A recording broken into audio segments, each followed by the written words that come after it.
What about this one? No Man's Sky is unrecognizable in 2023. I've actually really wanted to go back through No Man's Sky. Is it like, but I just haven't had the cojones to do it. Maybe we'll do this. We'll start with this. We're gonna have lots of time, so we'll have lots to go through. But this is from Force Gaming, who we watched his video on the day before. So, and it was good. So let's see what he's got. Something that's really interesting and rather unique about No Man's Sky is that it's one of the very few titles that consistently gets brought up whenever a new game comes out and has a rough launch for whatever reason, whether it's like lack of content or bugs or poor performance, whatever really. Whenever that happens to a new title, you'll often hear people say, hey, maybe they can pull off a No Man's Sky. And when they say that, they're referring to the fact that despite having a rough launch itself, No Man's Sky has managed to turn things around. Since it released in 2016, they have had over 6 years of regular updates, adding new content, systems, and features all for free. And we're talking like expansion levels worth of content, over 20 named updates with a ton of changes and additions at no extra cost. To the point where today, a lot of people genuinely consider this a great game. Like No Man's Sky in 2022 is in a much better spot and delivers a much better experience than it did when it first released. At the same time though, there is a lot to parse. Whether you are a brand new player or you used to play and you're looking to jump back in, there's a lot going on with No Man's Sky. And it's actually for that reason that I've partnered today with Hello Games. They are sponsoring this video as I'll be putting together basically like an, and yeah, let's just dive right into it. So at its core, if you aren't aware, No Man's Sky is really a survival crafting game. You'll be spending much of your time exploring and gathering resources, which you use to fuel, craft, and upgrade your gear, your vehicles, and of course, your spaceships. All of that on the backdrop of you are out in space, exploring, visiting planets, jumping between systems, encountering and dealing with various alien life forms, as well as space pirates, and of course, also following a story. Now, when you begin your very first playthrough, you do spawn in on a random planet somewhere out in the universe, and you have broken equipment and a crashed nearby ship. And then the game guides you towards seeking out the resources necessary to repair your ship and to build up the basic tools needed to begin your journey. The start is all pretty straightforward as the game's revamped tutorial kind of walks you through every step. And then after repairing your ship, you're able to take off, leaving the planet and setting out into space for the first time. From there, the game guides you through some more of the basics. You get an introduction to base building, to space stations, and then you are given the... And this all like is very interesting to me. I'm down to try it. It's just like, I don't know. It's like 10, 20 hours of this like grinding and getting set up. Because I asked somebody who played a lot of this and I was like, okay, so realistically, how much of this game do I need to play to see like it in its best form? And they said, probably like 30 hours. And that's a lot. Because I'd like to get into it. Because there's segments of this that look really badass, but I'm like, do I really want to play 30 hours to maybe start liking it, you know? I tried No Man's Sky. It's still the same game, despite everyone saying it's so much better. I've not tried it since the base building update. Basically, I tried this back at launch in 2016. That was the last time I really played it. And then since then, I've put like 30 to 45 minutes into it occasionally, but I've just never sat down and like actually tried to grind through it. So I've not touched this in a long time.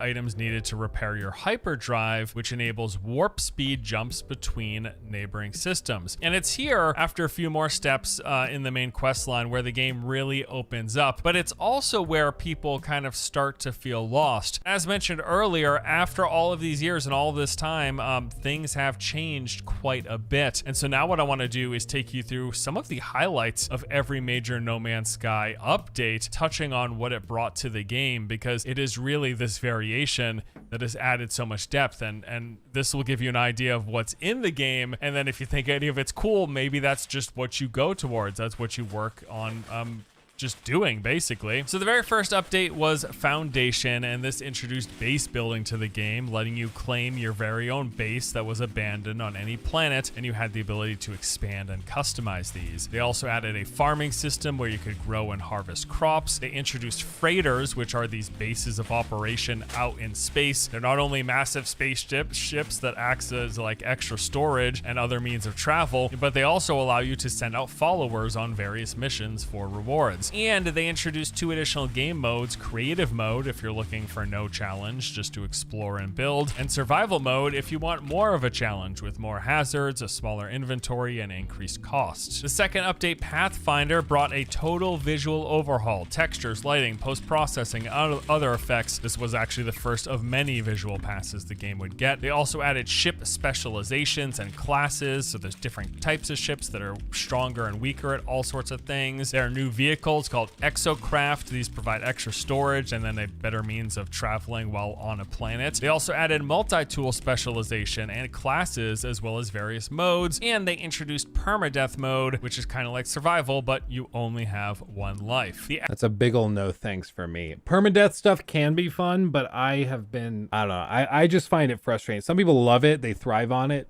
for the high stakes stuff, but the game has to be really solid for me to trust it in a permadeath run, you know, because like if any bugs, hitches, weird mechanics, anything like that pops up and I die because of it, I will never forgive the game. Like I will be forever pissed. You still die from glitches? Yeah, so that's a big old no from me on permadeath. Yeah, I'm not touching that.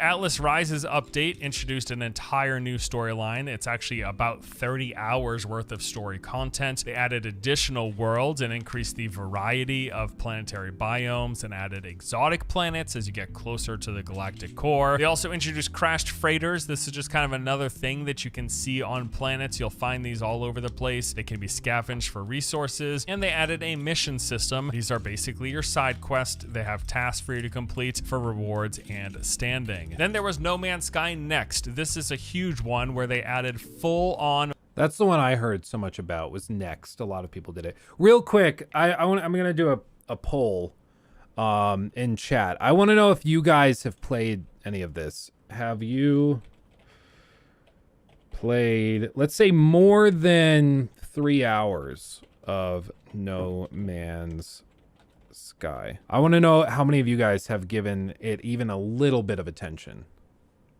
Multiplayer. Yes, No Man's Sky has actual real multiplayer. You can do just about everything with your friends. They also introduced weekly community events. They opened up the ability to build a base anywhere on any planet. And they also added third-person mode for both foot and ship. With that, they also introduced appearance customization. This is huge for me, as it's actually the primary way I play the game. I like third-person way more than first-person. There was the Abyss update, which is focused on underwater stuff, added new aquatic environments and variety. Visions added new planetary biomes, creatures, planetary diversity, as well as an archaeology system, another activity for you to do. Beyond improved and expanded upon the multiplayer. They let you play with more people, added ambient multiplayer so you could randomly encounter other real players while exploring. They also transformed the space anomaly into a brand new social hub, so it's got like quest and research and stuff there, but it's also like you'll just see a ton of other people whenever you visit the space anomaly. And there were many more updates.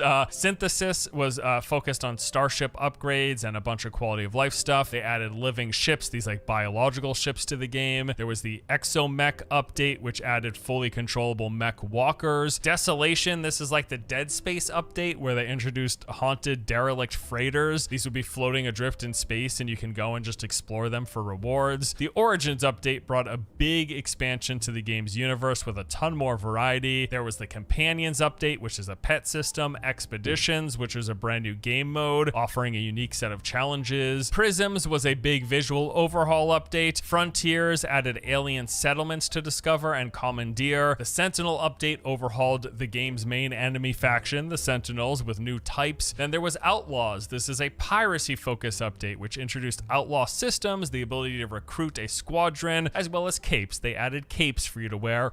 I like capes. Then in See, like that all looks great.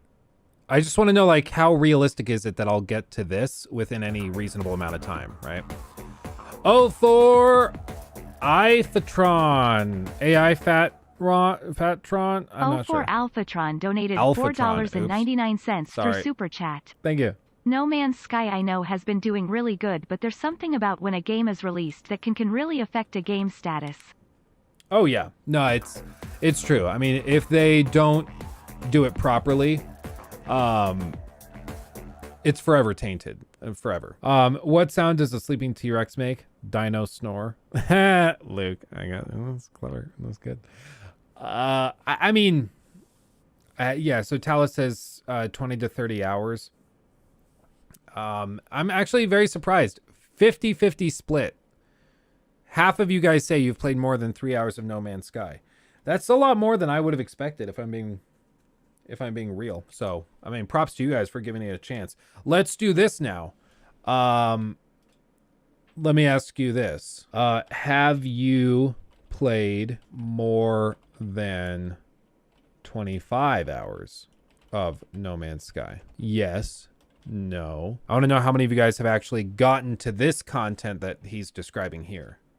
Endurance update focused on improvements in addition to the freighter system, and finally the waypoint update overhauled many of the fundamental elements of gameplay, including the game modes, inventory size and usability, milestones, journey cataloging, and more. So as you can see, while when the game first launched, the criticism was, okay, I just collect resources and make my way to the center of the galaxy, there is a lot more diversity, there's a lot more going on, there's just a lot more of No Man's Sky in the game right now, and there's a lot more to work towards. You make your way through that main story quest line, you get to the point where you're traveling through the systems, and then you can kind of just engage with whatever type of content you want. Check out any of the stuff that they added to the game at that point, and really just play it as a, yes, survival crafting game, but also, like I said, as an exploration game. Just explore, just do stuff, see stuff, whatever. The universe is your oyster. And that really would be my biggest suggestion. If you ever feel lost in this game, like I said, just pick a direction. Really doesn't matter what you want to do. Focus on doing whatever you find most enjoyable. Like if you like flying your ship, start looking for various component upgrades to make ship flying better, or saving up money so that then you can buy new ships, higher class ships, and purchase your ship upgrades. If you like base building, work towards the tech advancements, unlocking new types of bases, new systems, make the biggest base of your dreams. If you like the combat, focus on your multi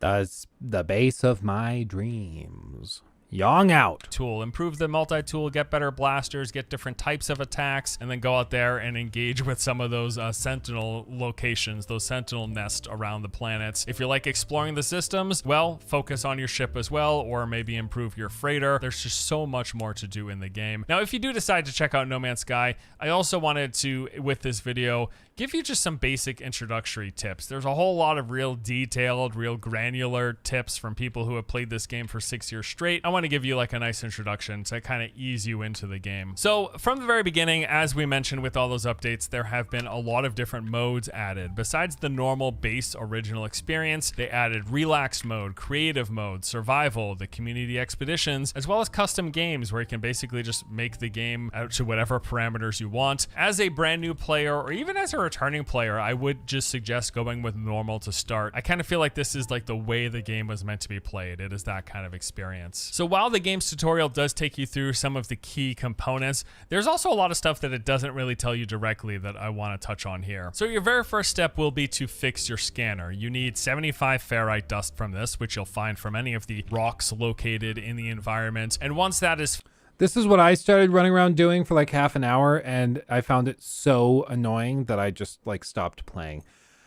So I'm excited to see what comes after that. fixed, you were then able to highlight certain nearby valuable resources. The game tells you to collect some sodium, which is the yellow Na, but you should also really gather pretty much everything else that shows up when you scan. Grab the blue dihydrogen, grab the red oxygen. You're going to need plenty of this as you continue to progress. In fact, I would suggest getting just about every resource you see around you. Specifically though, you should focus on getting a lot of ferrite dust from those rocks, as well as a lot of carbon. This will come from like plants and trees, but really just get everything that you see early on. It's nice to have a nice little early game stockpile. And then early on, your mining beam, I should mention, it'll be fairly weak, but one nice little tip is that the closer it gets to overheating, the stronger and faster it becomes. To gather quickly, you want to try to keep it as close to red without fully maxing it out, because then it will overheat and go on a cooldown. Really, I just pay attention to the overheat bar that shows up in the center of the screen. Once that gets close, just let off the throttle a bit, but this is going to make mining much quicker and easier. And one thing they don't tell you soon enough, in my opinion, is to build your analysis visor as soon as possible. This is a massive help early on. Holding down the visor gives you a detailed heads-up display, shows you the location of valuable resources, items, buildings, and even where your ship is, which is kind of important on your first planet when you're just starting, because you might find yourself lost. The visor can also be used to scan, which is a nice, good money-making tool early on, but especially once you upgrade it, which we'll get to shortly. So how do you get a visor? Well, in order to build it, just open your inventory, go to the Yeah, I think I did all of this. multi-tool, click on one of the empty spaces, then select analysis visor. It'll be right there. And then to repair it, you just need to make a carbon nanotube. So click on another spot in your inventory, get the resources, which is 50 carbon, make the tube, and then you're able to construct your visor and you are good to go. So you've got your visor, you've gathered a bunch of resources. At this point, just keep following the main story quest. The prompts will show up on the bottom right. They tell you what to do. It takes you through the various steps of building up your tools, repairing your ship, and leaving the first planet. And then it goes through building your very first base and eventually making your way to the first space station. Some helpful tips to keep in mind while you're going through this whole process, like while exploring, it's good to know about the jetpack dash. When you sprint, you can then also melee and immediately jetpack after. This propels you forward and gives you a real nice boost of speed. Although you do have a pretty low amount of reserves for your jetpack early on, so you should keep an eye out for these blue flowers. They give you 10 seconds of free unlimited boost. They're nice to use. You'll notice those by scanning. They'll show up on your HUD. Also, keep an eye out for any boxes and containers you come across. You should just loot any one of them. You'll see like clusters of the red, the yellow, and green boxes. You'll also notice things like these crashed pods and buried containers. Open absolutely everything. They contain resources and items you need. They can have some really good upgrades as well, some high valuable resources, so definitely grab them. And then also, if you find any maps, use those, as they will reveal specific points of interest on any planet that you're on, and those are all almost always worth visiting. And then also, once you finally make your way out into space, if you happen to come across any asteroid fields, harvest them for a bit, because they have some resources that are specific to asteroid fields that you're gonna need. So just shoot a bunch of these space. So like I was talking actually to a journalist. We're doing an interview because he's doing a piece on basically heavy monetization when game designers and publishers ruin their own games for sake of quick monetization. He's like done pieces, I think, with the New York Times, Mother Jones, a lot of cool stuff. And he reached out to me and he was like, "Hey, do you want to do an interview for a piece I'm doing?" And I said, "Sure." And it was really interesting to talk to him because he's a gamer himself, but he is, of course, involved in a lot of other stuff too. And he had a very interesting perspective on a lot of stuff. And the way he described a lot of these types of grindy games that end up getting monetization stuff packed in for like XP boosts and crafting materials being sold separately and stuff like that.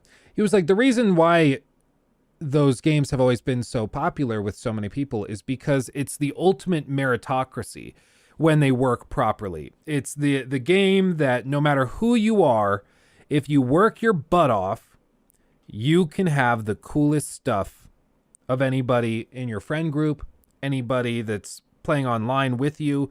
You can be the coolest guy. Doesn't matter what you look like, what you sound like, where you're from, how much money you have. If you grinded it out and you worked harder than everybody else, you have the coolest stuff. It's the ultimate equalizer. And that's why people love those games so much, is because they can just be the great unifier. And that's also why gamers get so pissed off when games that they love and care about get heavily monetized, because it throws that whole system into question.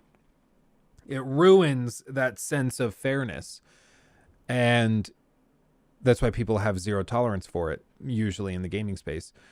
And I can understand that. I can understand why people would play, say, No Man's Sky, and then enjoy going around finding all these crafting materials and grinding their way to further success and to better ships and better mining beams so that you can be better at mining, so that you can get better stuff to have your better mining beam, which makes you even better at mining stuff.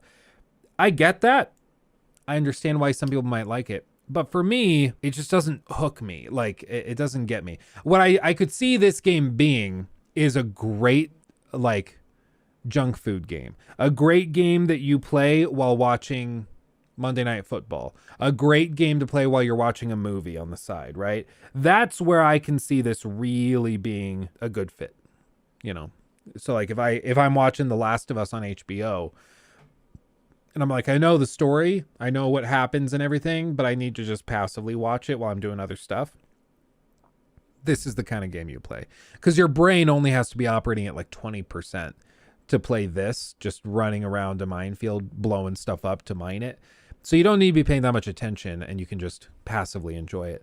And I think the problem comes when I try to play it very actively. Like I'm playing, you know, a typical RPG or adventure RPG or something. It's just not that kind of game. It's the junk food kind of game. Yeah, it's a really good podcast game. Yeah, exactly.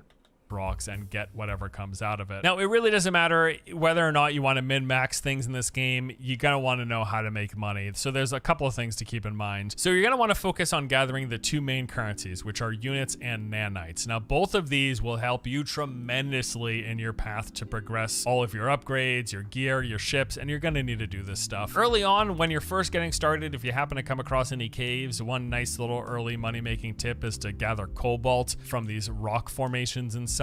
Beyond that, some other good quick money tips include buried technology modules. You will spot these with your visor. They're the symbol that looks like a Wi-Fi icon. Inside of them, you will find salvage data. Now, you use this for research unlocks, like for doing things like base construction. A nice little tip is they can also be sold for a ton of money early on, so gather some of these if you need some quick credits, basically. Then also sentinels. While you're out exploring, if you happen to come across one of these flying little robots, they're called sentinels. They're like basically the universe's security force. They're pretty much your main foe for a lot of the game. Oh, geez, thank you, if Phil. you're causing trouble on a... Thank you. Phil donated $30.99 through Super Chat. Hey Luke, enjoy your content. Keep up the Thank you. fantastic job.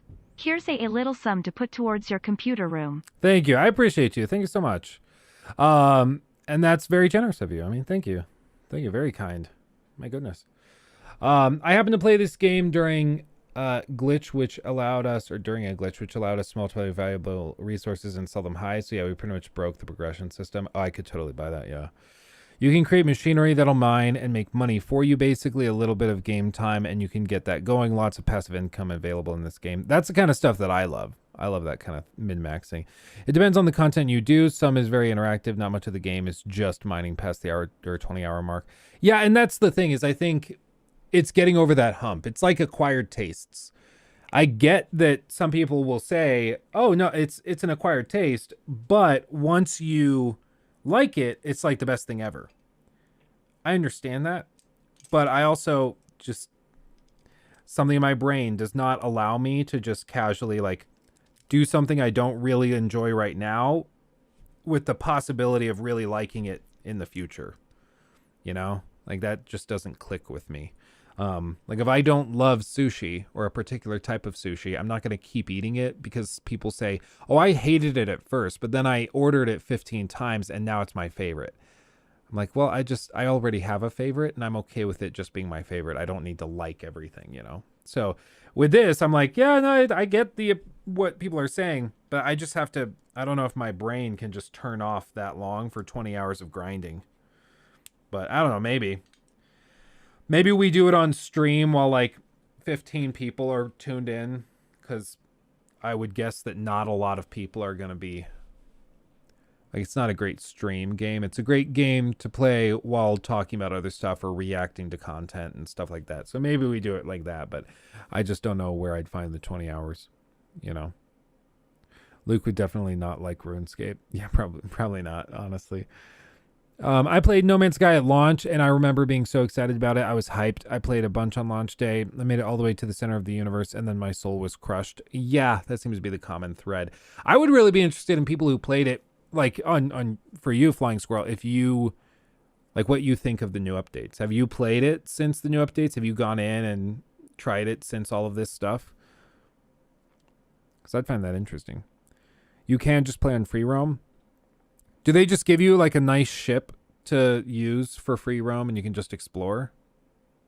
Planet, you go somewhere you're not supposed to be or whatever, collect some protected resource, they might start showing up. And they're also great for farming money. So attacking one of them is going to give you like a wanted level, kind of like GTA style. And the result of this is reinforcements show up. And now typically this will begin with a few rounds of these like rounded attack drones. They're going to be some of the smaller healing drones. And then one of these pyramid shaped ones. Now the pyramid ones, they're basically summoners and they periodically call in additional support. So what you can actually do is focus on attacking the healers and then the attackers, but leave the pyramid summoner alone, because if you kill him, it will raise your level, but if you don't, it'll keep it where it is, and you can keep farming the healers, but specifically the attackers, those rounded, chunkier ones, as they drop these green canisters that contain very valuable items that you can sell for a ton of units as well as a ton of nanites. It's honestly fantastic. You can also turn some of these into some upgrades, but mostly it's good for the currency. If we're talking like big, long-term making money or midterm making money, you want to look into things like ship scrapping. You'll basically find and claim ships and then bring them to a station and scrap them. And then also just farming and processing is really like the long-term money making automated kind of thing that you'll get into. But that's a little bit above this like beginner introduction. One really good beginner tip though is upgrade your scanner, that visor. You want to look for S tier. Those are the yellow upgrades that you'll find from the vendors in the space station. And these will grant you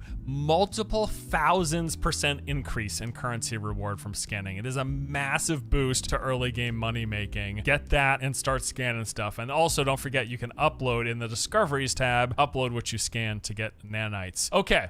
So those are some beginner tips. Once you're going through the story, you keep on going, you keep progressing the main story, you will slowly begin to unlock a lot of side branching paths, basically cover some of the major story updates that came through these years of content. And like I said, what you do at that point is really up to you. There are a lot of ways to progress. There are a lot of things that you can focus on from there. And that is really, I guess, the real cool thing about all these years of updates that they brought to the game. They just kept on making the game better and better over time. And with that, I think we will pretty much wrap up this video. Hopefully this was a good introduction to the game, a good overview of the game. I think especially for new players, but even for returning players, like if you're someone who played at launch but haven't touched the game in the time since, it's way different at this point. It might as well be a completely different game. A lot has changed. That does it for today. Thank you as always for watching. Hope you enjoyed the video. I'll see you next. I don't know, man. I get that. I just haven't seen something that really makes me go, okay, that's worth the 30-hour grind to get through it, you know? I haven't seen that. I haven't had that hook yet. By the way, this is coming together. We're kind of getting the base of it. This is going to be the middle of the ship. So we have all of that done, and then this is going to be the bit that's like right here. So we're chipping away. He took my thing.